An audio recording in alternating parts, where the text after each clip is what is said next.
Yeah. Well, it's one theory. Yeah.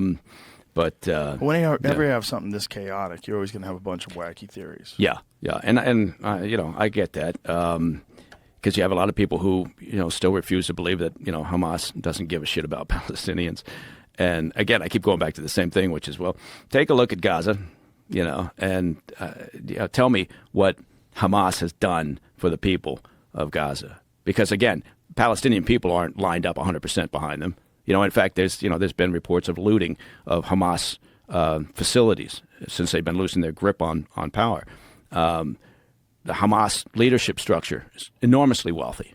Right? They've stolen billions of dollars that was theoretically intended for Palestinian improvements. Can you explain that? Like, how did they get a hold of the money, and how is the money allocated? Like, say, where's the money coming from when they get money for the improvements of sanitation and education and schools and all that?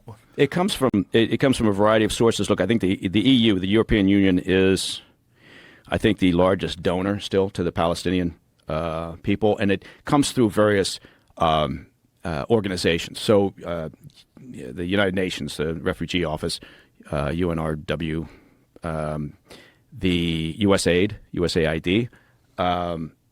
and some NGOs, and quite a few NGOs. So money is donated or allocated by governments, and the U.S. has given billions of dollars through these organizations for the improvement of Palestinian lives, right? And part of that came out of the Oslo Accords, the idea being,